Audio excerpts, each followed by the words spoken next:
We are very blessed with a number of clients, including Formula One teams, and we see sustainability as an holistic things for them. So for example, we work in different way with different Formula One teams.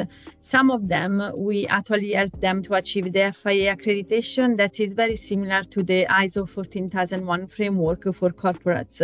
So we're looking at their environmental management system, how employees go from and through work. So they all usual suspect in corporate company. But for other, for example, we also look after innovation project. So recycling carbon fiber has been quite a big piece that we have been trying to help them. So in order to achieve a bit of circularity within the car or within some of the marketing material. So we have looked at other aspects like biodiversity. For example, Williams F1 is on a very green area with the one where the Chalcor River runs through, and the Chalcor River is like a protected river. There are only 212 in the world, so we are looking at how we could enhance the biodiversity around that, but also how they could protect the river that runs through their ground.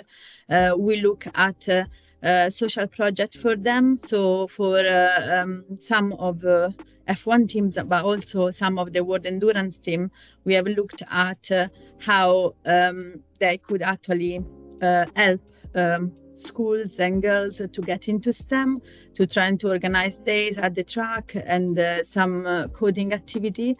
So it's all we have helped them, I would say, with every little piece of environmental, social, and governance. And what we do is a very bespoke service where we actually get in the team, see what they've got. Some of them may have a corporate social responsibility strategy already, so we develop them to be a sustainability strategy, so embedded environmental and governance piece. Some of them may have already got the environmental part round up because they may have already the ISO 14001. So we look at other aspects as, for example, carbon fiber and materials, or at their social responsibility part. So it's very bespoke in what we offer, and in the years we develop a very big portfolio of specific projects that we do with Formula One teams, but also with other teams.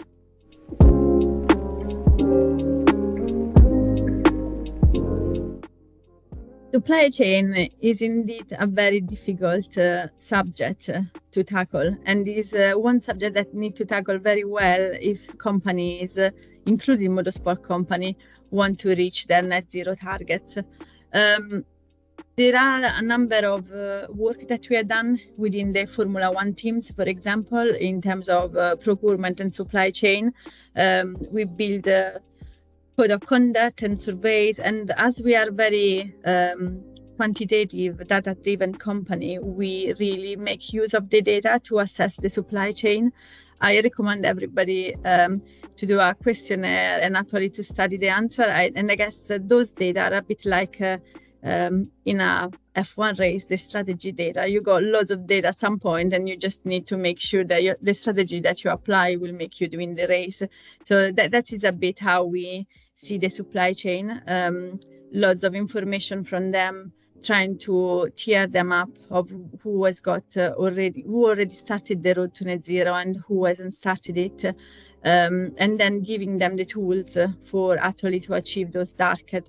One of the things that we always forgot is that for example, in motorsport, some of the supply chain are really, really small company, 2 or 3 people, individuals, and for them would be very difficult to tackle those specific targets to arrive to net zero. But if they don't do it, then the corporates, the big company, the F1 teams cannot do that. So giving them the tools to be able to do that is quite an important thing, but is also a great testament of how big corporation or F1 teams could actually drive the transformation through a sustainable world itself.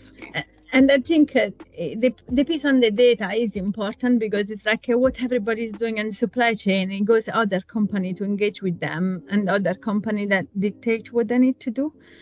What we have done in motorsport that I think is much more fair, because it's specifically because we got really small small companies that are involved. It's kind of like go on the route as we do a data collection and a questionnaire with them, see where they are, and then decide how we can dot the road for them. So tear them up. Who already started, then it's kind of like it's a completely different way that we treat them. And who has not started is really starting from the beginning and giving them the tools to be able to understand why they want to do that.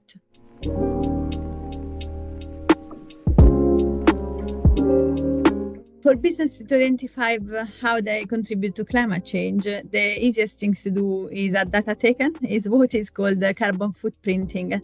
And so it's calculate the carbon footprint with scope 1, scope 2, and scope 3, and particularly paying attention to all the category of scope 3s.